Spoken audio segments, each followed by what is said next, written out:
Hinduism is often described as a collection of diverse traditions rather than a singular religion. Can you explain the historical development of this pluralism? So, before I answer that question in particular, if I may begin by sharing with you some reflections about the questions that you may put to me today.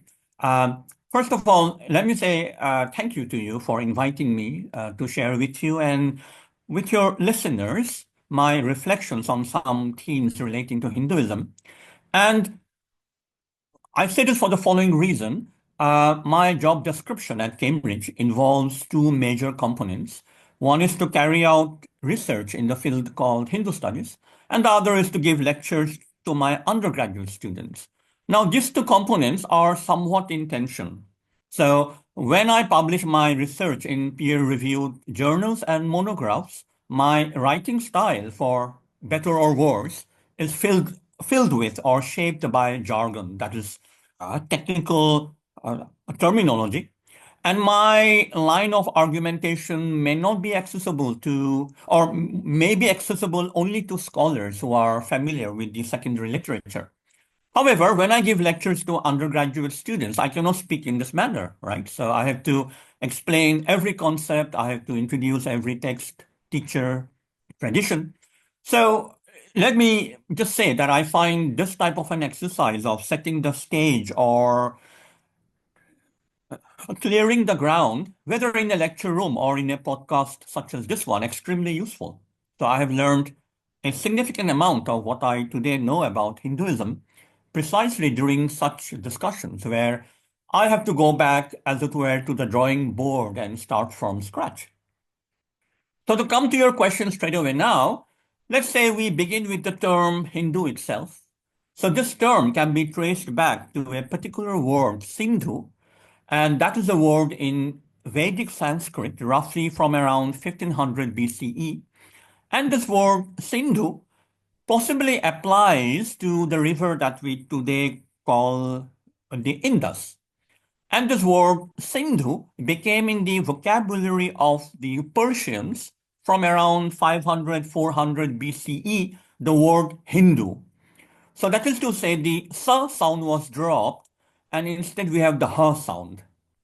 Now the Greeks, that is to say the Greeks under Alexander of Macedon, sometime around 300 BCE, dropped the sa sound as well and produced words like Indos and Indicoi. And these are the sounds that we will today hear in present-day words for India in languages such as Spanish, French, Italian, and of course English. From around 700, 600 CE onwards of the Common Era, if not earlier, we find the term Al-Hind, which was used by some of the Arab traders and merchants. So that is the sociolinguistic complexity in the form of multiple words that we have received from, say, 3 millennia of socio-political history. We have Hindi, we have Hindu, we have Hinduism, of course, and we have Hindustan and Hindustani. Now, what all of this means is that terms such as India, Hindu, and Hinduism started their socio-linguistic existence in the form of what are called exonyms. That is to say, names that are given to a group of people or to a socio-cultural formation by people who are not from that landmass. So in this case, these terms, Hindu, Hinduism, Hindustan, were applied by the Arabs, Greeks, and Persians. So in particular, terms such as Hindu, Hindu, were at some point in time used primarily in a geographical, territorial, ethno-linguistic, or cultural sense. So there was a particular point in time when the term Hindu has not picked up its present-day religious connotations. So at this stage, you may ask me a very difficult question. Well, if that is so, precisely when did the sense become religious as well? And that is a deeply contested topic in the scholarship, partly because of the great variation in definitions of religion. However, without going deep into these debates, let me simply say, arguably, sometime around 1400 CE of the Common Era, and more definitively sometime around 1800 or 1850. So at some point in our discussion today, we will return to this question of Hinduism and colonialism, where I will have something more to say about this. But for now, in response to the particular question you have put to me, here is a conceptual distinction between two senses of the term Hinduism. So in one sense, Hinduism is a socio-cultural phenomenon. So we will sometimes encounter Hindus who speak in this way. Well, regarding specifically religious views about the world, such as questions about our true source, our ultimate destiny, questions about styles of spiritual discipline, and so on, I'm a non-believer or an agnostic. But I do have certain socio-cultural sensibilities that I have inherited from some long-range trajectories or sources that are regarded in my wider social group as Hindu. So that would be an example of someone who regards themselves as culturally Hindu, but not as religiously Hindu. For instance, such a Hindu may wish to be cremated and not buried, not because cremated for them is connected with specific cosmological beliefs, but simply because cremation is the common cultural practice. And there are, of course, individuals who regard themselves not only culturally as Hindu, but also religiously as Hindu. So what all of this means is that if we consider four markers of identity, namely language, religion, and ethnicity and territory, these four, they may or may not be congruent. They may or may not be equivalent, but they can be partially overlapping. So here are the names of some of the greatest exponents of a style of music called Hindustani classical music. And I'm going to give you some names, such as Prabha Atre, Girija Devi, Abdul Karim Khan, Barkat Ali Khan, Begum Akhtar, and Bare Ghulam Ali Khan. And you will note that some of these names are Sanskritic and some of these names are Perso-Arabic. So to repeat, the term Hindu is variously used in a social sense, in a cultural sense, in a religious sense, and sometimes in all these senses simultaneously. So this is how I begin to introduce all this socio-religious, socio-historical complexity in my second year undergraduate lectures. I say that across 8 lectures, we are going to study some aspects of the narrative of 3 millennia of Hinduism. And this narrative is an ongoing process of quote-unquote discontinuous continuities or quote-unquote continuous discontinuities, depending on whether you wish to place the emphasis on some long-range continuities or on some specific local discontinuities. And one way to capture this dynamic combination of long-range continuities and specific discontinuities is to use a double negation, neither one nor many. So to begin with, we should speak of Hinduisms in the plural. So here the phrase neither one is a reminder that as we study the multiple Hindu traditions, as they have been developing in South Asia over the last 2,000, 3,000 years or so, we need several polyprefixes. So Hinduisms in the plural are polycentric traditions. If we go looking for one center in particular and declare, yes, once and for all, I have been able to isolate the heart of Hinduism, and here is that core, that standard invariant center, you may soon encounter another 3 or 4 such centers. Likewise, Hinduisms are polymorphic formations and they comprise multiple forms over the last 3,000 years. Again, Hinduisms are polylinguistic textures. The sacred language of much of Hinduism is Sanskrit, but there are multiple vernacular iterations or expressions of these sacred Sanskritic archetypes. Now, all of that is to comment on the reminder, neither one. Why do I add nor many? And that is because as we spend time studying different textual and sociological aspects of Hinduisms, we will see that although Hinduism is not simply one thing, it is also the case that Hinduism is not anything and everything whatever. There are some long-range overlapping patterns, similarities across these polycentric, polymorphic, and polylinguistic dissimilarities. And hopefully in our discussion today, in the subsequent questions you may put to me, some of these long-range overlapping similarities will become a bit more transparent or obvious. Yeah, I wanted to take a step back because we talked about the Greeks and the Persians, and we talked about their use of the term Hindu and their use of different words. Did they have influence on the Hindu religion or Hindu socioculture other than their use of the language? So when we're talking about the Persians and the Greeks, we're talking about something really far back in time, 300 BCE, 500 BCE. And these are groups who are mainly located in what is today northwestern India.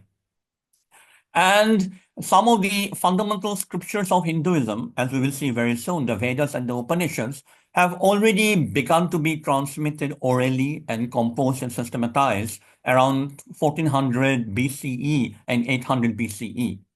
So there is no direct causal connection between the Greeks who have arrived on the shores or the banks of the Indus sometime in 300 BCE and the composition or the transmission of the Vedas and the Upanishads. Yeah, it is interesting to think about Hinduism and think about, everything you've said so far and the depth that you've had to go to just explain Hinduism versus Hindu versus Hindustan. I don't know if it's a dumb question or not, but why is it so complex? Because it doesn't feel like other religions have this complexity just to start talking about it. But if just to start talking about Hinduism, you have to explain these three pillars, go back all the way, and then jump forward. Yeah. So one way to understand the complexity of Hinduisms in the plural is to think of these networks, these matrices of Hinduisms, not in terms of one stabilized singular religion with a specific set of beliefs and doctrines and practices, but to think of Hinduisms, that network, in terms of patterns of culture, patterns of civilization that have been developing in South Asia, not for 50 years, not 500 years, not even 1,000 years, roughly 2,000 years, some people would say even 3 millennia or 4 millennia, right? And equally, a very important point to note is that generally speaking, in South Asia, there are exceptions for the last 3 millennia. There was no pan-Indian enforcement of religious doctrine or social practice. So to put it bluntly, there was no great king, king or emperor sitting on the throne of Delhi in, say, the year 300 BCE, that is around the time of the arrival of the Greeks. So there was no king sitting on the throne of Delhi in 300 BCE or 500 CE for that matter, declaring, "Oh, my dear Hindus, on pain of death, you will believe only these 8 truths and practice only these 44 principles." And that is why, historically speaking, there is such tremendous religious diversity across different forms of beliefs and practices that today we cluster under the term Hinduism, right?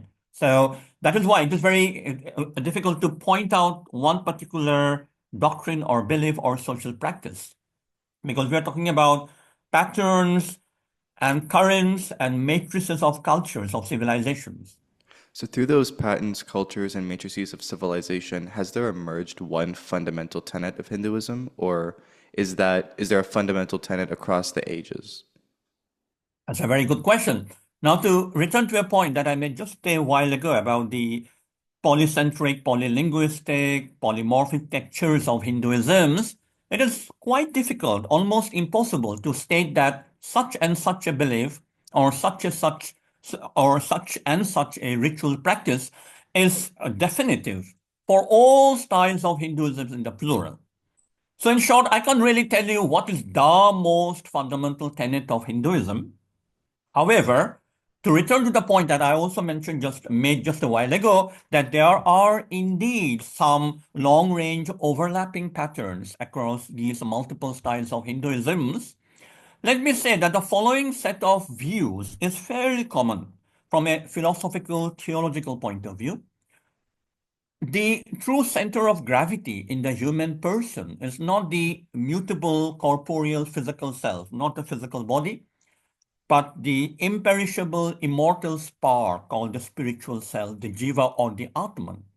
And this jiva or the atman, the spiritual principle, is engaged in a spiritual moral pilgrimage across lifetimes of mind-bogglingly vast cosmological durations. And we may return to these two themes I mentioned later on when we talk about the Bhagavad Gita, the Upanishads, and the Vedas. Now, I qualified my remark just now by saying fairly common because, of course, you will meet Hindus, people who describe themselves as Hindus, who do not accept the mechanism of karma and reincarnation that I was just alluding to. Again, there are Hindus for whom Vedic revelation, Shabda or Shruti, is the absolute foundation of their beliefs and practices. There are also Hindus for whom scriptural texts such as the Vedas and the Upanishads are quite marginal to their everyday existence. Having said that, suppose we step back from all this socio-historical complexity for a moment, and suppose you ask me, and many people do put this question to me, well, can you not give me as a heuristic device a summary statement of Hindu belief? So what is a heuristic belief? Think of a heuristic, sorry, what is a heuristic device? Think of a heuristic device as a walking stick or a navigation tool. So let's say one recurring motive in religious Hinduism, that is to say, forms of Hinduism which have particular religious views about the human self, about the divine reality, and so on. So one recurring motive in religious Hinduism is the quest for the transcendental, for the spiritual unity that shapes, that grounds, that gives being and structure to different spatio-temporal empirical diversities. Now, what do I mean by that? All the things that we see in the universe around us are not a random haphazard collection of just this and just that. Perhaps there is some kind of an inner connecting thread. And many different forms of religious Hinduism seek to tell you what that inner connecting thread is. What is the cement of the universe? So right now, here I am sitting in my office whose constituents are not flying apart in 100,000 different directions. There is, it seems, a center which is holding all these things together. And that pursuit of spiritual unity or transcendental unity has generated multiple viewpoints in religious Hinduism. So that is the good news. The bad news is this. If you ask me, okay, precisely who or what is that spiritual or transcendental unity, then there is no one systematic answer to that question across the different forms of Hinduism, right?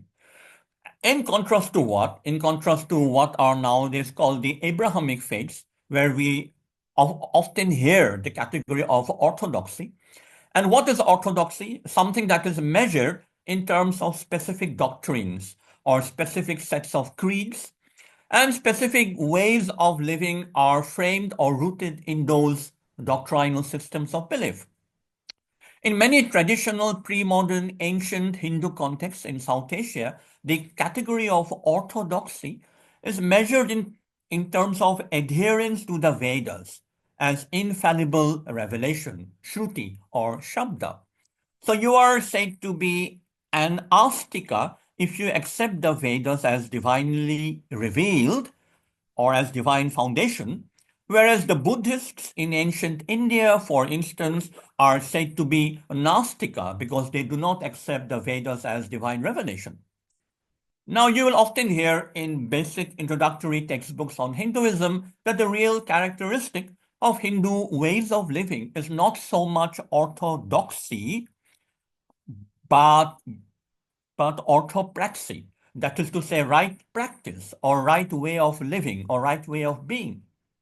So if you ask this question now, well, precisely what is this orthopraxy? Or which scriptural sources teach us about orthopraxy? The answer often takes us back to the Vedas, and in particular, one fundamental idiom called dharma. So if a certain practice can be traced back directly or indirectly to the Vedas, it is said to be right practice orthopraxy. So across all these multiple Hindu forms of living, there are some very complex interactions, intersections between orthodoxy and orthopraxy. That is between right belief, right understanding on the one hand, and right ways of being in the world on the other hand. So all of that is why it is very difficult to answer your question by saying that is the one tenet or belief or doctrine that all Hindus subscribe to. Just before we get to the next question about Dharma, I do want to ask, do you find it difficult, challenging, maybe frustrating or annoying to have to explain so deeply every single term about Hinduism whenever somebody asks a question? Well, let me begin by saying no, because if I say yes, then I will be out of a job.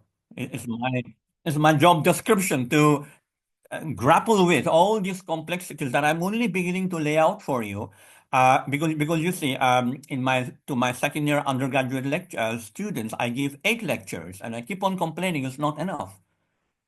Then I give 8 more lectures to my third year students, and I keep on complaining 16 lectures are not enough, right? So we can go on and on and on and on. So in one sense, it is not frustrating, but in a different sense, yes.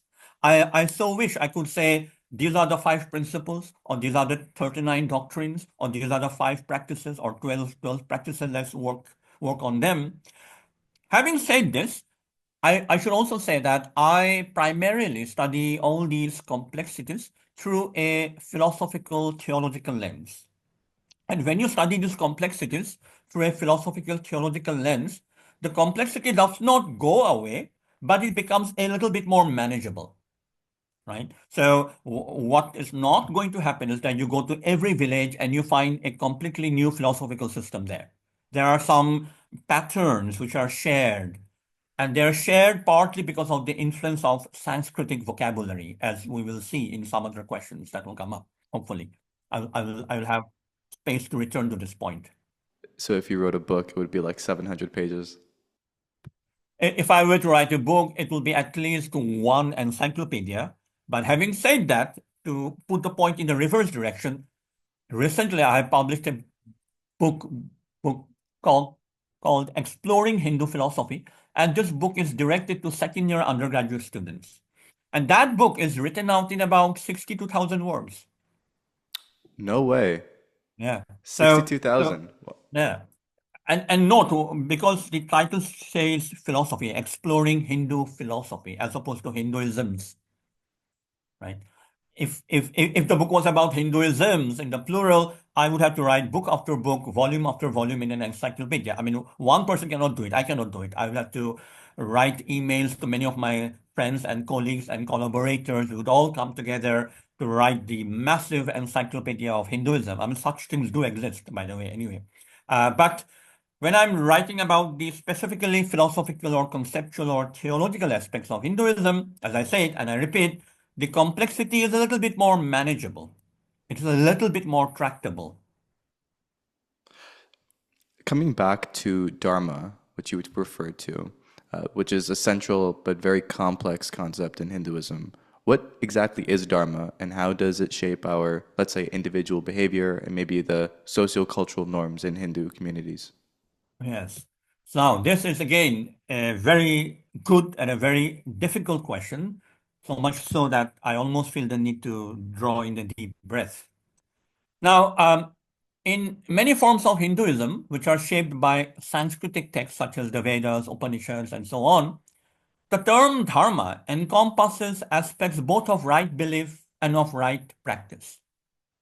And in one sense, pretty much everything in Hinduism is about dharma, in the sense that, it is the case, historically speaking, that either a particular form of Hinduism has defended or recalibrated dharma, or a particular form of Hinduism has claimed to reject it partly or completely. Now, the bad news is that dharma is one of those Sanskrit words which are very difficult to translate into English with one word. And there are other terms like Atman, Dukkha, and so on. The term dharma is one of the most polyvalent terms, not just in Hinduism, but in the study of religion in general. And the term dharma is somewhat conceptually akin to the Greek word logos and the Arabic word din, D-I-N. So here, dharma does not refer only to the natural order or physical order. Dharma encompasses all kinds of order that we see around us in the world. Suppose I ask you, well, why does fire always go upwards? Why is it the case that an unsupported object always falls down? The answer from a Vedic perspective that uses the language of dharma would be, well, that is the dharma of the physical cosmos, which is structured in that way. Suppose you ask me, why do you give lectures at Cambridge on weekdays but never on the weekends? I would say, well, that is a kind of socially constructed dharma of which we, you and I, are all mutually interrelated parts.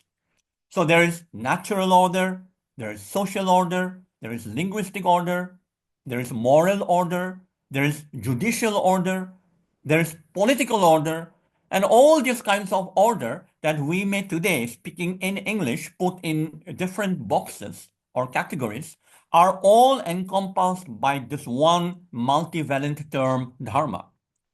Thus, in many Hindu narratives, the gods, Deva, symbolize the power of dharma, and the demons symbolize the anti-power of adharma. And the festival of Diwali is often presented in this light, namely the victory of good, that is dharma, over what is evil, that is non-dharma, or the absence of dharma. Now, according to a fundamental Vedic narrative, through a primordial cosmic sacrifice, yajna, the Sanskrit term, a world with dharmic order has been generated. And we human beings who are part of this dharmic structure, we have to repeat these sacrifices to sustain, to maintain, to preserve the dharmic structure. So let me give you some examples. Why is it the case that after every day there is night and after every night there is day again? Why is it the case that after every summer there is autumn and winter followed by summer? And the answer is, as we know now, that is the cosmological dharma. So the claim is that if we were not to repeat this sacrifice here and now on earth, the beautiful universe, which is a dharmic structure, would gradually run down. Likewise, that is cosmological dharma, there is what we may call sociological dharma. According to certain commentarial texts called the Dharma Shastras, life in the everyday world is shaped by different rules and regulations of dharma, which are connected with gender, Stri dharma, and connected with caste, Varna and Jati. So if I want to know what the right dharma is for me in this particular social order or in my particular temporal stage of human existence, what I would do in traditional Hindu contexts is that I would look up a certain text from the genre of Dharma Shastra. More precisely or more generally, I would already belong to a certain Vedantic lineage, Sampradaya, and my guru may teach me about my dharma in the here and now. So these texts and these Vedantic gurus would tell us what is our proper dharma with respect to both what today we may call individual ethics and social or interpersonal ethics. Now, there's quite a lot to be said about dharma, but let me just highlight one more point. This is a fundamental tension between two aspects of dharma. So one type of dharma is what we may call the world-affirming dharma of life in the here and now. For instance, the dharma that would apply to you if you are, let's say, a 23-year-old Hindu woman who is a housewife in New York, or a lawyer or an engineer in New Delhi. So that's one type of dharma. A different type of dharma is what we may call the world renouncing dharma, where an individual renunciant, a sannyasi, moves away from all socio-moral, socio-ritual obligations and duties and responsibilities. Now, across 2 millennia of Hindu socio-religious history, we will find different ways of negotiating this tension between two types of dharma. And in a subsequent question, if there's some discussion about the Bhagavad Gita and about caste, I will return to this point about this tension between dharma that applies to life in the here and now and dharma that applies to the sannyasin who has renounced all social obligations. So Dharma relates to, because people throw around the word Dharma a lot, but people also throw around the word karma. Are these not mutually exclusive, but are these linked? And what one of the problems with, I think, using Hindu terminology in Western culture is that the word gets slightly, let's say, not corrupted, but it gets overused to the point where it loses all of its meaning. And I don't want Dharma to go under the same route that karma goes and has gone, because karma is just thrown around with everything. I, I don't know where to go with this exact point, but do you find that, especially um, with Hindu artifacts, they get corrupted within other cultures, that they just are kind of taken and repurposed into other cultures without really the philosophical, spiritual, religious, and sociocultural baggage? Indeed, I mean, generally, well, if not generally, sometimes or even often, what happens when certain terms and concepts and practices are translated across cultural, philosophical, historical boundaries, often quite a lost gets lost in translation, as we say. And when you are transporting or translating concept A, which is densely embedded in one local system, to a different local system, then the receiving system, in this case, the West, is going to retool or reconfigure what is coming in. So terms like karma are often just translated as what you get is, what you are going to do now is going to come back to you at some point, or your past will catch up with you. These are certain phrases or idioms that are employed. And what you're saying about karma will also apply to terms like yoga, meditation, mindfulness, and you can go on and on with many more such examples. But I mean, if this is helpful, maybe I can tell you a little bit about how the idea of karma in a traditional Hindu Indic context is connected with the idea of rebirth or reincarnation, samsara, and how this combination of ideas of karma, dharma, samsara have crucial impact or impacts on understanding human agency or action in the here and now. And maybe that could be one way of answering your question as to what may have been lost in this translation of the term karma or the term dharma. So, in response to that question, that question brings me to one very fundamental theme in religious, philosophical, theological Hinduism, and that theme is the set of scriptures called the Vedas and the Upanishads. So roughly from around 800, 700, 600 BCE onwards, we increasingly begin to hear in scriptures called the Upanishads some of the stock vocabularies of religious Hinduism, such as karma, samsara, Atman, and Brahman. So these are all very complicated concepts, but let me, just to get the conversation started, give you one-line definitions. So by karma, to put it as simply as possible, we mean ritual action or moral action. And such action, in one way or another, is said to sustain or reinforce samsara. That is to say, the cycles of reincarnation.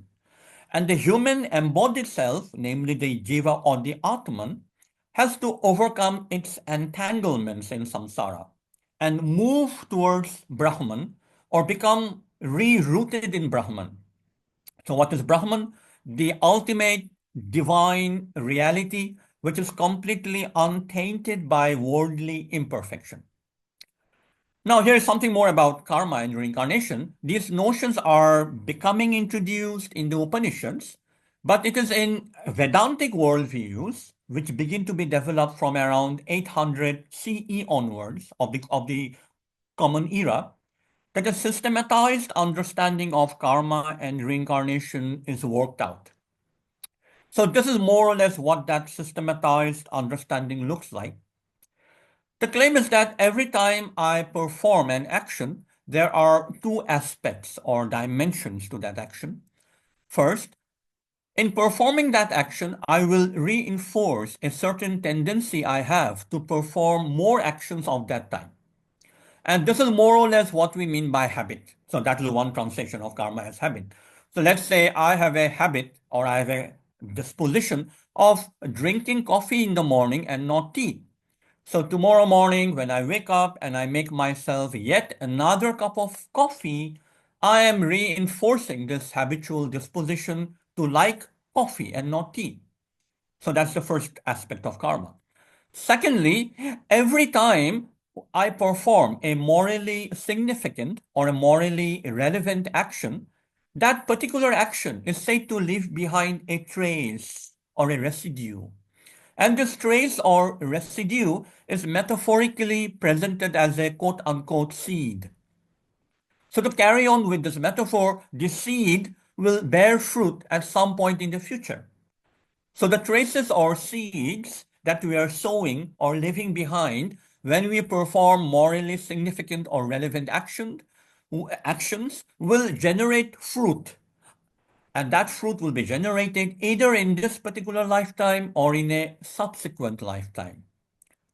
So what that means is this world, from this perspective, is viewed as a moral stage across which human beings are traveling through these processes of reincarnation towards the goal of liberation or spiritual perfection. Now, let me emphasize at this stage that there is no one understanding of karma and reincarnation across the diverse spectrum of Hindu traditions, of Hinduisms, as I said right at the beginning. However, just so that you and I do not get lost in the details, here is a series of metaphors for everyone. And I'm going to give you a very long metaphor. So think of karma as the engine of a car. Think of reincarnation as the car. Think of yourself as the driver in the car. Think of the world as a highway along which the car is moving.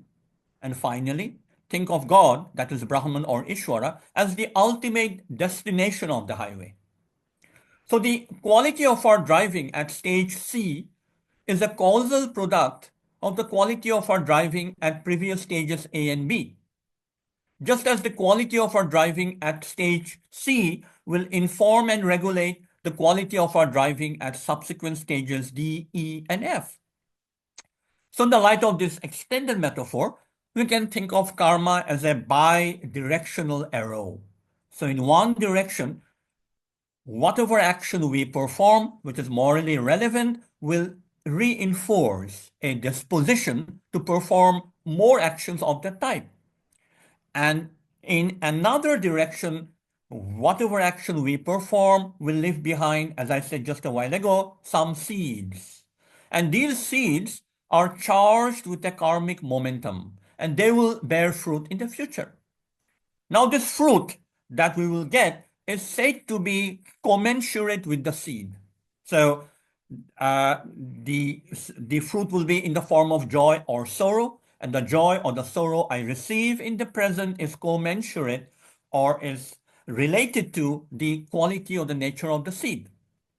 At the same time, these processes of karma and reincarnation should not be viewed merely or exclusively as a juridical or as a judicial system of compensation.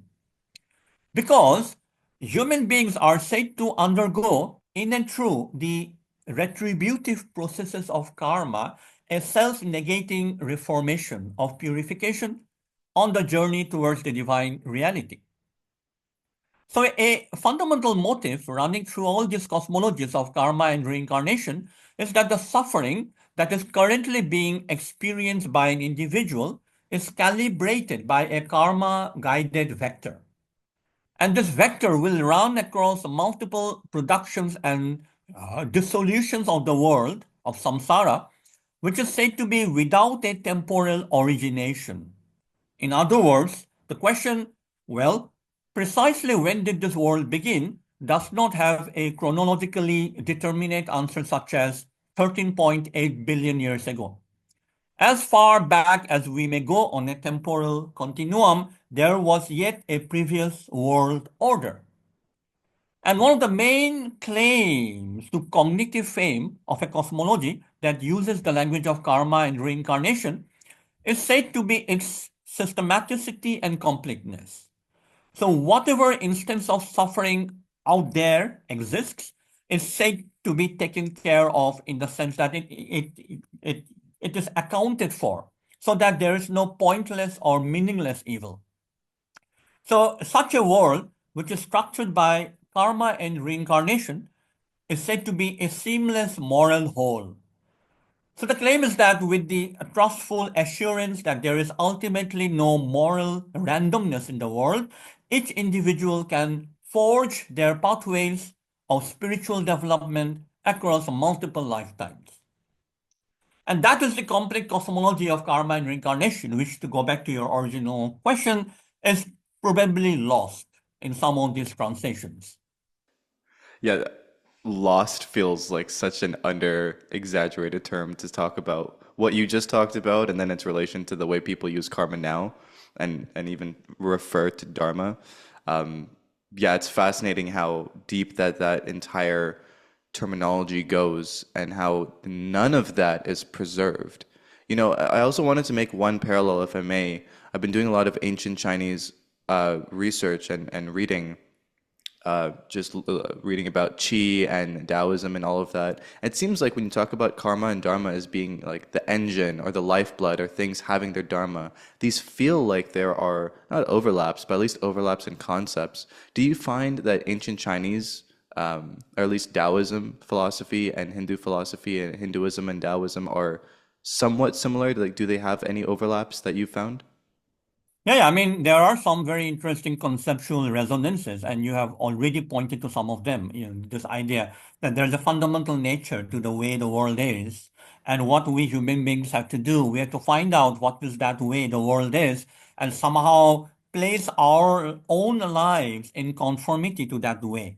And when we try to violate or go against the fine grain of the universe, that is the way to suffering, to moral disorder, and so on, right? So the notion of dharma, as I said, the notion of dharma encompasses all these different kinds of order, cosmological, physical, moral, ethical, interpersonal, individual, and so on.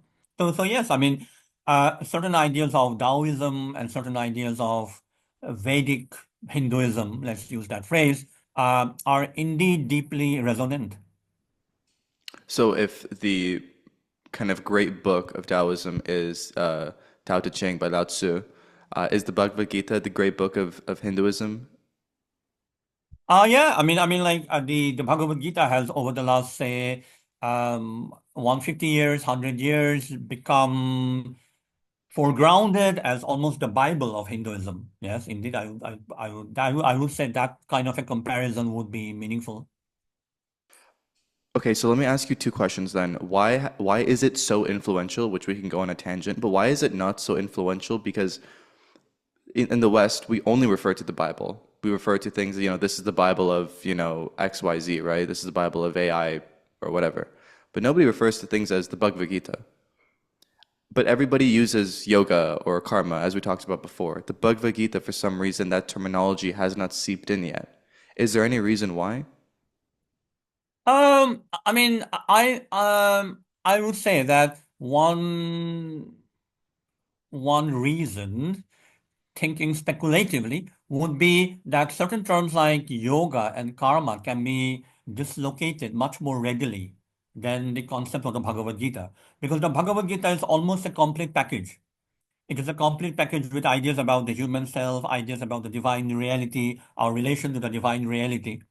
But say I can practice yoga without talking about any spiritual cosmology. For me, yoga could be just a form of mind control or breath control, right? So I can pick up certain kinds of yogic ideas, yogic vocabularies, and practice them in my own way, somewhere in a Western location. But to transplant the Bhagavad Gita as a whole to a Western location is not such an easy move. So possibly that's why we are more likely to hear about yoga than about the Bhagavad Gita. Hmm. And why has it had such an enduring influence on Yeah. and within and beyond Hinduism? Yeah. So regarding the first question that you put to me just now, I said my answer is a bit speculative because I'm having to think about, okay, why not? Why should it be not? But regarding the next question you are putting to me, why it is the case that it is so massively influential, I can speak a little bit more on that topic. So to go back to what I said just a while ago, that for many practicing Hindus, the Bhagavad Gita has acquired the scriptural status of their Bible. And one reason for that is that the Bhagavad Gita is often presented as a compendium of Hindu teachings about the nature of the self, Atman, the nature of divinity, Brahman, the relation, yoga between divinity and humanity. So if you wish, you can try to read the Vedas, the Upanishads, the Ramayana, the Mahabharata, the Manusmriti, and numerous commentaries on all these texts. And these are voluminous bodies of text, and it is quite easy to get lost in them. But the Bhagavad Gita, relatively speaking, is much more manageable. You can take up a translation of the Gita in English and read through it on a weekend in, let's say, 5 hours, or maybe 7 hours, or 8 hours. Now, why is the Bhagavad Gita so fundamental to so many forms of Hindu living and Hindu social living and religious imagination? And one answer is simply this. The Bhagavad Gita says that you do not have to choose between living a good life in the here and now, for instance, as a lawyer or a podcast producer, and seeking liberation from the cycles of reincarnation samsara. So let's consider verse 2.47, that is from the second chapter, which happens to be one of the most frequently quoted verses of the Bhagavad Gita. And here is Krishna saying this to his disciple Arjuna. You have a right to action alone and never to the fruits of action. Let not the fruits of action be your motive, right? So just a while ago, I was talking about karma and the idea of seeds being left behind and the seeds bearing fruit. So what Krishna is saying here on a standard reading in the commentaries, when we perform action, namely karma, we should not hanker after the fruits of action. We should not seek to enjoy the fruits of action in an egocentric transactional manner. Instead, we should surrender the fruits of action and even our own sense of agency to Krishna. And why should we do this? This is because Krishna is said to be in the Bhagavad Gita the supreme agent who is acting in and through us.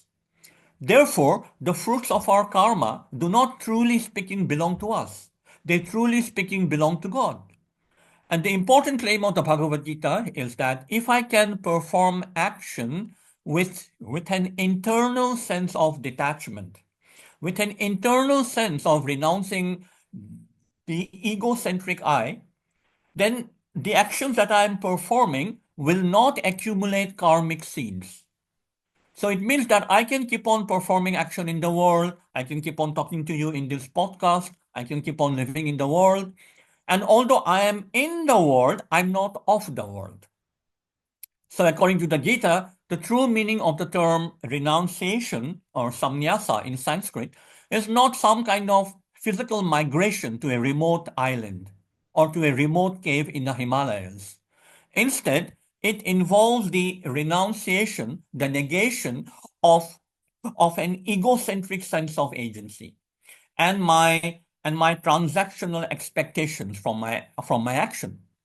So from the perspective of the Bhagavad Gita, you can be in the middle of a noisy street and you are intensely engaged in a certain course of action. But if your center of gravity is orientated towards Krishna and you have surrendered your sense of agency to Krishna, then you have already renounced the world. So you can eat your cake and have it too. And many Hindu universes are shaped by the ideas and the subjectivities of devotional love, or bhakti. And this is one more reason why the Bhagavad Gita is so important, because the Bhagavad Gita is one of the foundational texts of bhakti. And this verse is often cited in context of Hindu bhakti. So here is the verse. Krishna says to Arjuna, whatever you, Arjuna, whatever you do, whatever you eat, whatever you offer, whatever you give away, whatever austerities you practice, O Arjuna, do all of this as a self-offering to me. You could even think of Krishna as saying to you, whatever podcast you undertake to produce, do that as an offering to me. So what that means is that all seemingly mundane, even trivial transactions that go on in our everyday life, such as drinking a cup of coffee or making a podcast, can become charged with the cosmological power of maintaining dharma, the term I was talking about a while ago. So even this seemingly trivial act of making this podcast can be charged with this power of sustaining dharma if this podcast is being non-egocentrically orientated towards Krishna. So the reason why I'm performing this action is not because you will pay me $25, but simply because I want to promote knowledge, let's say, something like that. So in this way, the claim is that individuals will become liberated from their karmic baggage in the here and now, even as they are carrying out action in the world. And here is one final reason for the prominence of the Bhagavad Gita in many Hindu social religious contexts. And we may, I suppose, come back to this point in a subsequent question. From around 1850 onwards, Hinduism began to receive much bad press from a whole spectrum of Western individuals such as British Orientalists, Christian missionaries, and so on. And for figures such as Swami Vivekananda, Mahatma Gandhi, Sarvepalli Radhakrishnan, and you can go on and on, the Bhagavad Gita becomes a key scriptural hermeneutic site for refuting or at least responding to the charge that Hinduism cannot marry the quest for liberation from samsara with this worldly social activism. So what all these writers, intellectuals, social activists are saying by reading the Gita, by rereading the Gita, that the way to liberation, moksha, does not involve sitting inside a remote cave in the Himalayas or on some remote island. Rather, the pathway to liberation leads us through the heat and dust of the battlefields of the world. So these are, I would say, maybe, I don't know how many I've given you, 2 or 3 reasons out of many, many reasons why the Bhagavad Gita in many traditional forms of Hinduism in modern day South Asia remains an extremely important text. And I should also say, now that I'm thinking about the first formulation of your question, there are some transnational Hindu movements such as Hare Krishna or ISKCON for whom the Bhagavad Gita is extremely important. And if you someday somewhere, I don't know, somewhere in Canada or in North America or in England, encounter figures from ISKCON or Hare Krishna, they will give you a copy of the Bhagavad Gita. Because for some of these movements, the Bhagavad Gita is one of the central texts of their spiritual discipline. So, this is going to be a difficult question to ask, but I think it needs to be asked because it's an uncomfortable topic. But do the holy texts of Hinduism and Hindu philosophy refer to the caste system or refer to the necessity of the caste system? And yeah, I'll just start it with that because I think we'll get more into it. But what do they say about the caste system? Let's start with that. Yeah, so as you rightly know, this is a very difficult question. And let me also uh, reiterate your point that this is a very complex question. And at the same time, it is an extremely vital question that you need to ask and you need to talk about. Now, let me give you this broad view, which is to say that across many forms of Hinduism, there is a quote unquote messy middle. And the messy middle is this between, on the one hand, scriptural horizons of projected equality. So there are some scriptural horizons which are about spiritual equality of humanity on the one hand. And on the other hand, many sociological realities of hierarchy. And we can summarize this junction between text and context as quote unquote equality promised but interrupted.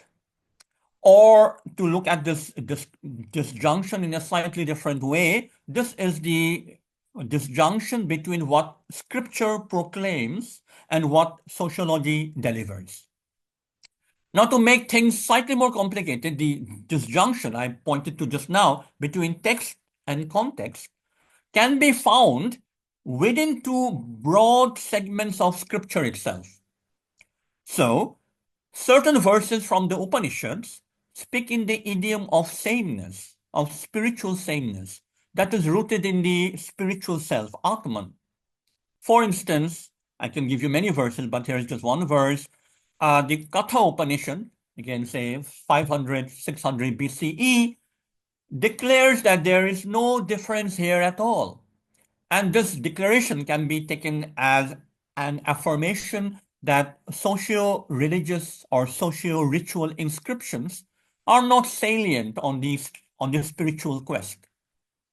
On the other hand, the Dharma Shastra texts, I mentioned them a while ago, the Dharma Shastra texts such as the Manusmriti, this is roughly the 2nd century CE, the Manusmriti prescribes socially differentiated capacities and eligibilities. And the key term here is adhikara, and duties such as jati dharma and stri dharma based on the hierarchies of gender and caste, that is varna and jati.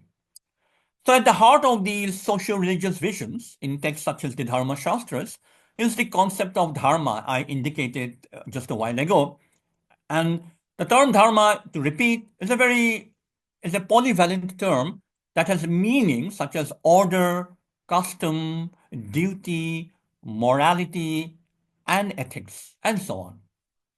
Now, the regimented formulations of the term dharma in the Dharma Shastra literature, in texts such as the Manusmriti, often reflect the socially elitist and patriarchal presuppositions of their male Brahmin composers. And in their social cosmic mapping, the claim is that it is by fulfilling this worldly dharma that an individual would maintain the Vedic dharma, that in turn will sustain their everyday existence marked by gender and caste. So the Brahmin authors of the Dharma Shastras are articulating an idealized order of Varna Ashrama, with themselves at the summit of the social order.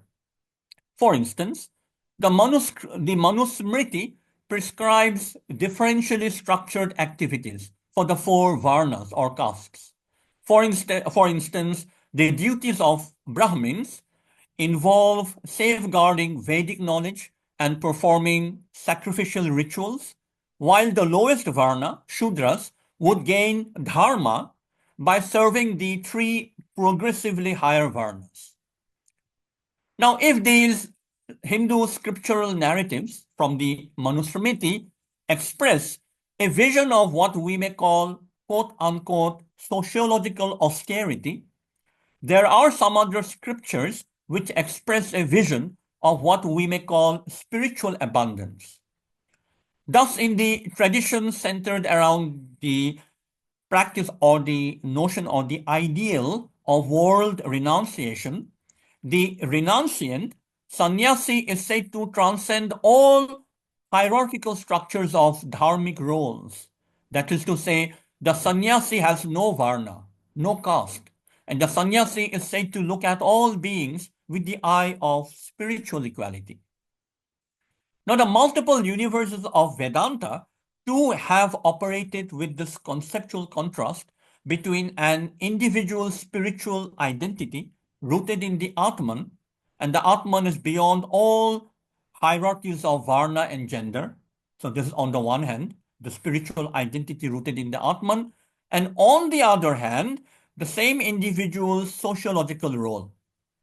So this highly volatile nexus or tension generated by the co-presence of the language of Atman, spiritual equality, and the language of Adhikara, social hierarchy, is reflected in many of these scriptural commentaries. So let me give you just one example of a figure called Shankara, who is roughly from the 8th century, and his Vedantic vision is known as Advaita, non-duality. And the claim of this style of Vedanta is that while the while the social self, while the empirical I, the jiva, is marked with varna, caste, and gender, the true self is beyond all such designations. The true self, Atman, has no form, no name, no social hierarchy, dot, dot, dot.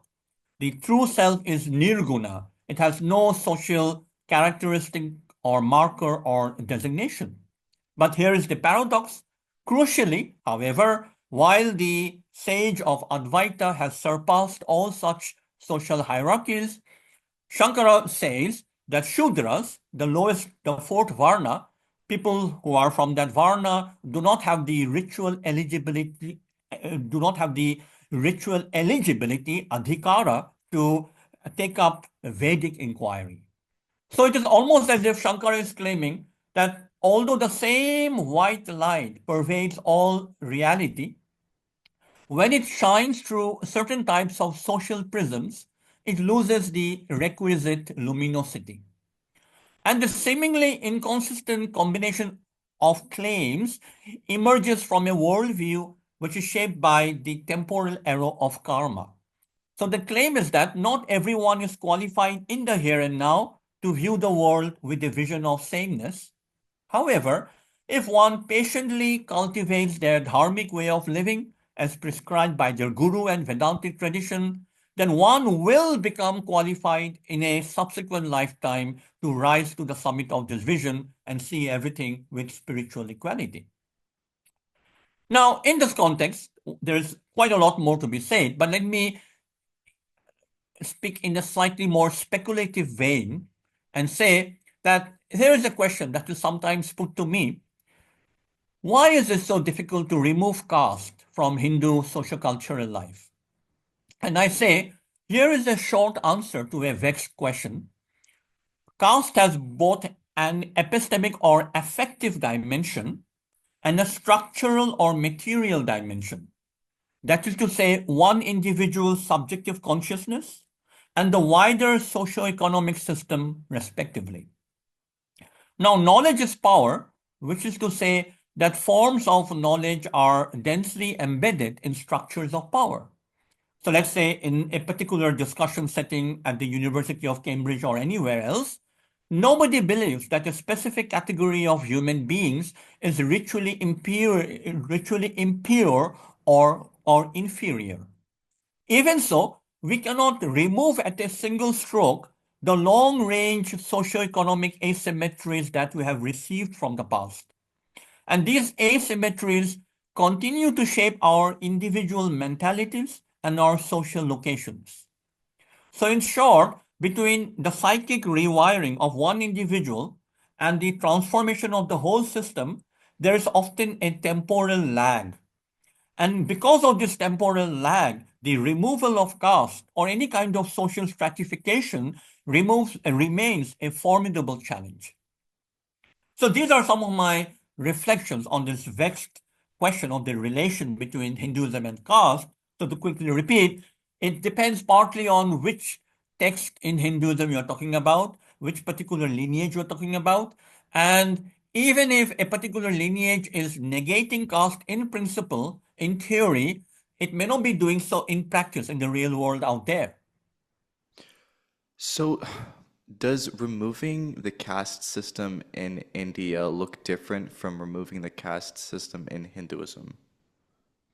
So now I've been using the term caste, but let's say there are some broad similarities and overlaps between the category of social class and the category of caste. Okay, which is to say that there is some measure of correlation between people who are placed at the higher end of the class continuum, CLASS, and people who are placed at the higher end of the caste continuum. I say some measure of correlation. It's not necessary that if you are A and then you are B. Now, certain types of class or social class-like positions are found across India. That is, whether or not you describe yourself as a Hindu, you'll find yourself in a situation or in a position where you have received or inherited various kinds of historical complexities because of which you are either at the bottom or towards the middle or at the top of the caste continuum or the class continuum. Okay. So here I've been talking specifically about Hinduism with respect to scriptural texts.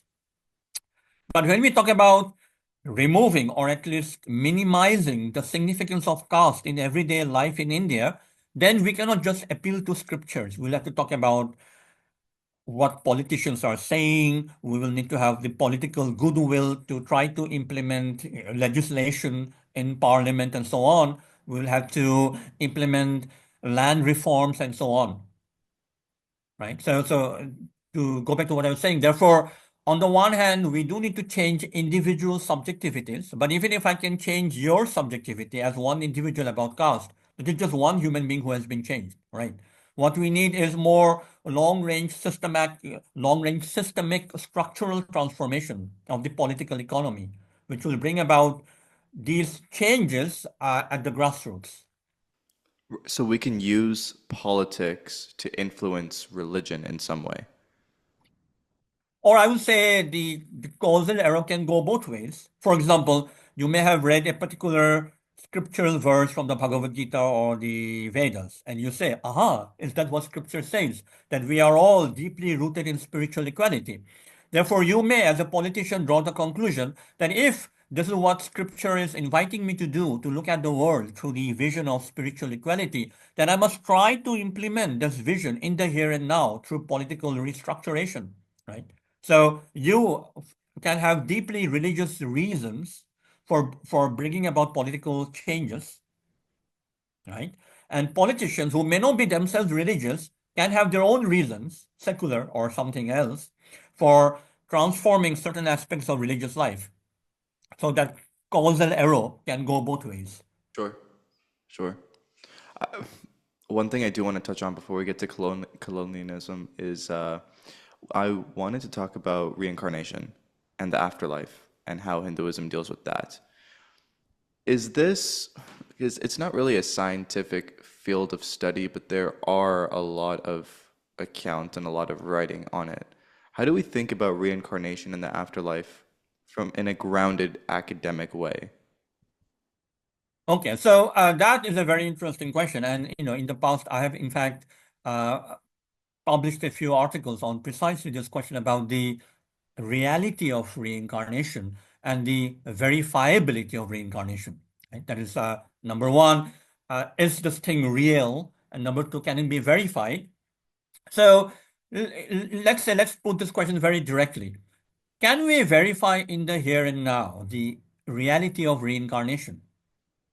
Now, note that generally speaking, I say generally speaking, I'll tell you why, because we are not able to specify precise correlations between our present suffering and our past mistakes, imputatively past lifetimes. To go back to what I was saying about karma and reincarnation, we are leaving behind a residue, a trace of seeds, and these seeds will bear fruit, and the fruit is commensurate with the seed. So this is the theory in principle. But if this morning or tomorrow morning I have a terrible headache, and if you ask me to pinpoint the causal errors and say, that is what you did, and this is because of that, this is happening, right? So generally speaking, we are not able to trace out such causal correlations or such causal chains. That is to say, I cannot say the reason why I had a terrible headache yesterday evening is because of this particular action 5 million years ago. The reason why I say, generally speaking, because the claim is that if you are an advanced yogi or some kind of a guru, you may be able to see into the past and see all your past lifetimes. But let's say I'm not such a guru, I'm not such a yogi. So, if that is the case, on what grounds do we accept the reality of reincarnation? So in such cases, the claim is not that you go around verifying it in some straightforward manner. By straightforward manner, I mean if I start counting the number of books in my room, I can give you an answer. Maybe it is 445 or 58 in 3 minutes.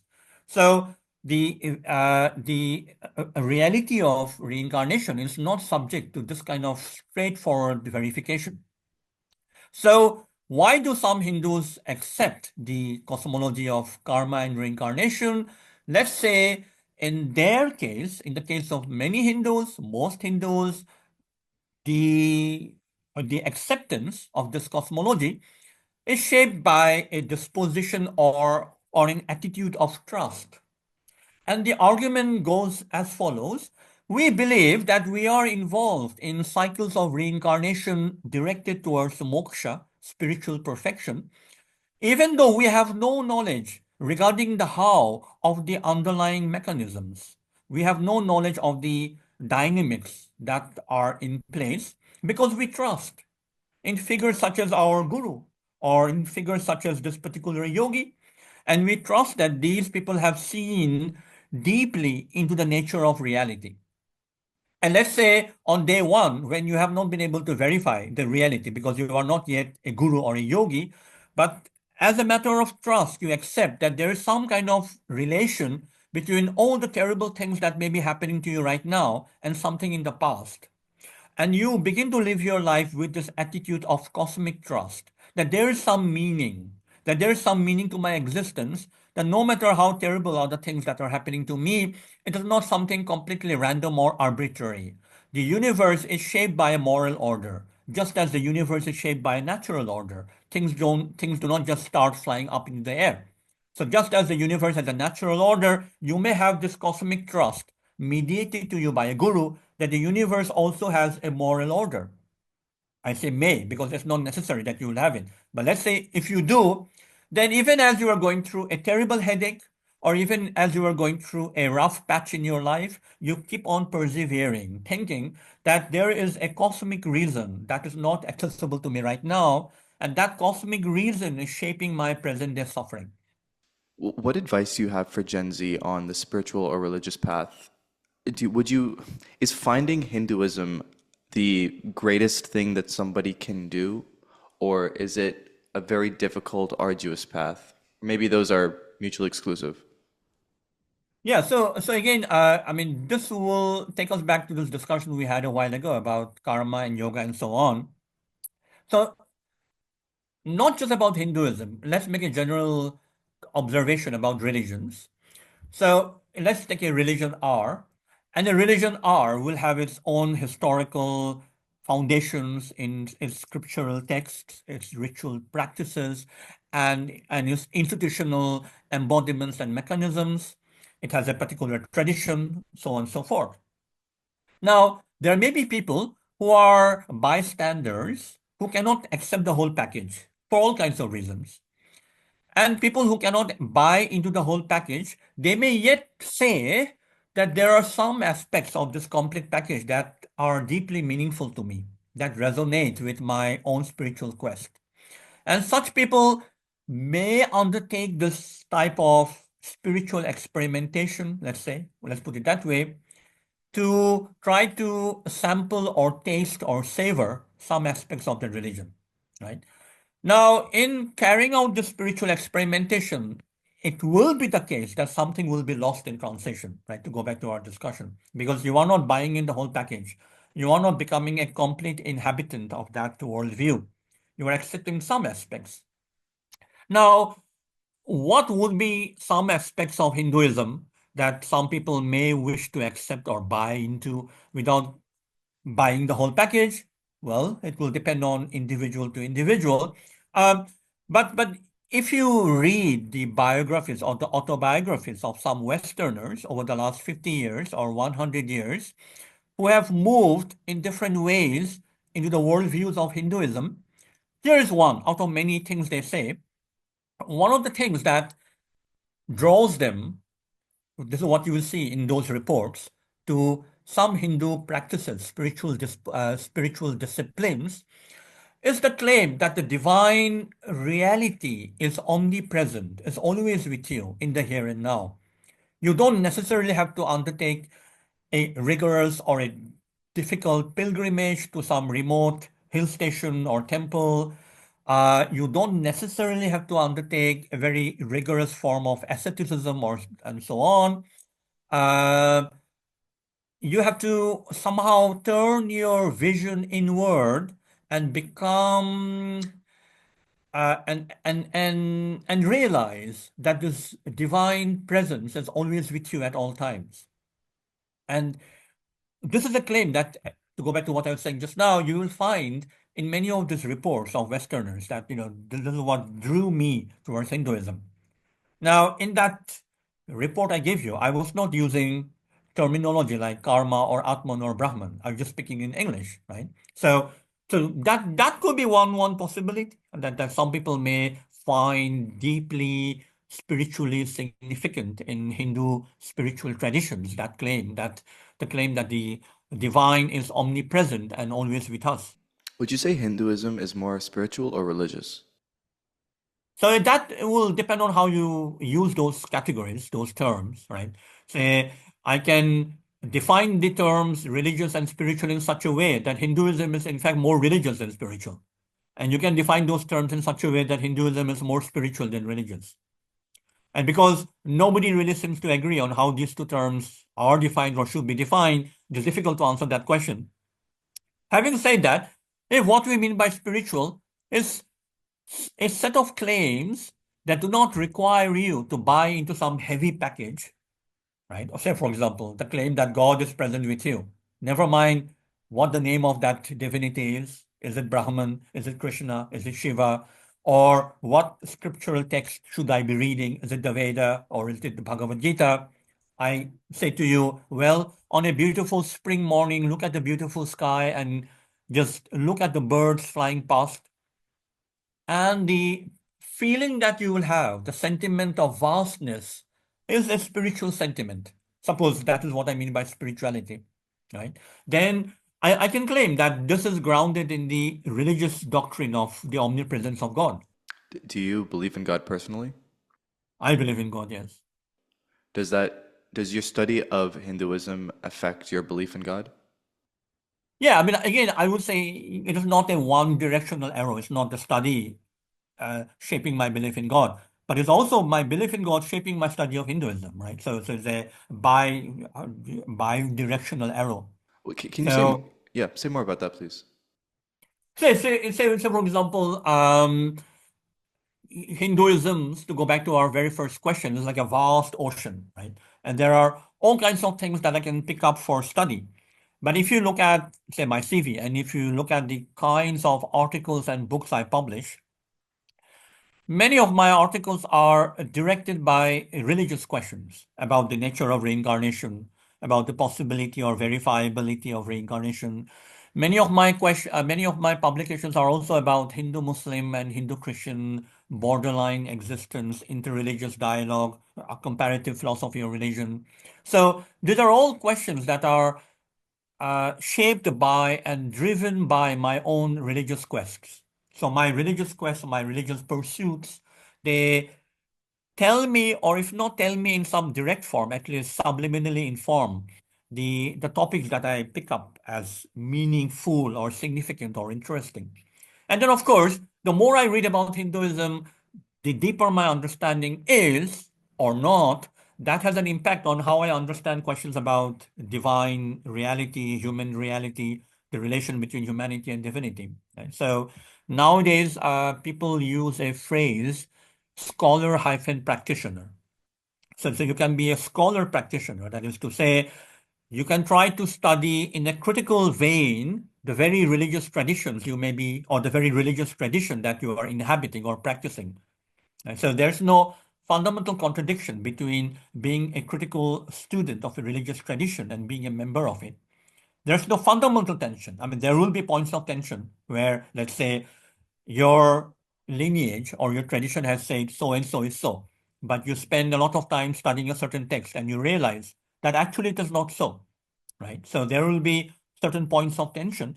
But even so, I would not say that there is a fundamental contradiction. One of the reasons I ask this is because I've found that when you study religion, you're able, at least, again, this is a very personal thing, very individual thing, probably an idiosyncrasy, but I found that when you study religion, a more, you have more love for God or whatever, or deities, let's say. But somehow when you study science, that it goes in the opposite direction. But when you study spirituality, you have a love for both. And the reason I ask, go ahead if you want to say something. Yeah. No, no, go ahead. Yeah, yeah, carry on. The reason I ask is because when you're studying Hinduism, there's so much baggage that you have. Baggage is the completely wrong word, but I'll just use it. There's so much that you have to understand in order to have an appreciation for God, which makes it almost seem like a daunting task to undertake just to have that appreciation. And so I don't know if this is a question or a statement, but it just feels like Hinduism is one of those things that it takes a long while to really appreciate, but once it does, it clicks. Yeah, again, like as you said, that this is a personal, individual question because there are scientists who have viewed and who view their scientific enterprises as a pathway to discovering God. And there are also scientists who would say that the enterprises of science and theology are fundamentally opposed, right? So whether we view the findings of the natural sciences as pointing to some kind of a supernatural producer or creator or cosmic designer, or whether we view the findings of the natural sciences as fundamentally opposed to spiritual disciplines. That varies from scientist to scientist, varies from religious individual to another. So even there, I would say again that there is no fundamental contradiction, but there is a conceptual tension between the scientific enterprise and religious inquiry. The two things cannot be readily married together, but that does not mean that they're fundamentally opposed. I mean, we can try to set up certain kinds of dialogical interplay. If you had a magic wand and you could wave it and solve one problem in the world, instantly, what would it be and why? Yeah, so I think the problem that I will solve is a variation of the question that I was trying to answer. How can we remove caste from Hindu worldviews? Instead of using the word caste in particular, I would generalize it and use a more general or generic category like social stratification or social hierarchy or social inequality. So if I had this magic wand, what I would possibly try to do from a religious perspective is to point out that all these religious traditions in their own ways and for their own religions, for their own reasons, point to some kind of a spiritual equality. And here's a question that I often give to my second year, third year undergraduate students as part, part, part, part of an exercise. Um, why is it the case that so many religions, all religions, are so good at making promises of spiritual equality, but are so bad at concretely implementing them? Right? So all these religious traditions, they will say we are all children of the same God, or we are all rooted in the same spiritual essence, or we are concrete manifestations of the same singular source. And yet, when it comes to questions of addressing or at least addressing, if not removing or reducing social inequality, somehow there is a massive gap between text and context. The scriptural text promises equality, but the social context only generates inequality. So if I had this magic wand, I would try to remove this vast gap between text and context. And the reason why is simply because I would say uh, we as a human race, we as humanity, often when we are living in contexts of inequality, we forget that when a significant majority in human society is in a condition of unfreedom, even the 1% truly are unfree. I mean, the 1% or the 5% may think that they are free, but you cannot truly divide freedom into parcels and say 5% or 1% is free and 99% is unfree. Insofar as humanity is one social group, the non-freedom of 99% makes the 1% also unfree. And as a last question, what gives you hope in the world? Now that's a very interesting question. If I may do a bit of product placement here, I am in the process of writing a series of three novels, and the first novel has been published. It's called The Harvest of Time, and I now am working on the second novel. In one sense, the reason why I am writing these novels is because I'm trying to articulate my own search for spirituality, let's put it that way, my own religious quests. And my own religious quests are shaped by multiple religious and spiritual idioms. And in many different ways, at different stages of my own life, I have asked myself this question: what may I hope for? What is it that what is it that I truly seek in my own life? Well, what is it that I can hope for in this world that seems to be structured by inequality, so much hatred, so much suffering, and so on? And what can we hope for is one question that motivates many of the characters in my own novels. Now, let me put it this way, that my study of human history, or some crucial stages of human history over the last 3,000 years in different parts of the world, have indicated to me, or at least suggested to me, that we human beings somehow cannot live with too much hatred, right? So you take any major human civilization, and what you will see is that whenever there is a massive outburst of hatred or anger or violence or antagonism, after a while, it seems that people get tired and people find some kind of a modus vivendi, some kind of a means of living together. So, on the one hand, human beings cannot endure too much of violence or hatred. That's maybe the good news. But the bad news is that it also seems to be the case that human beings cannot endure too much of love. That whenever there is love and brotherhood and sisterhood and peace and peacefulness, suddenly violence breaks out, right? So the hope is that we human beings, as one great social family, will become better at trying to achieve a dynamic equilibrium between these two opposing poles, where we cannot live with too much violence, but nor it seems we can live with too much love. So that would be, if I may put it that way, my hope that we human beings get better at trying to inhabit that dynamic equilibrium. What is the meaning of love for you? For me, the meaning of love is this: when I'm able to look at a human being or a particular object or a process or a thing, and I want to give that object or process or human being my very best, in such a way that all that I do for this process or thing or human being, I do not experience as laborious. All the action that I carry out for me is not toil, but is something that is freely done. So when I have that disposition, I will call it love. Beautiful. Well, Professor, thank you so much for this episode. Where can we find you online? Where can we find your book? And where can we keep up to date with when you publish your other two novels?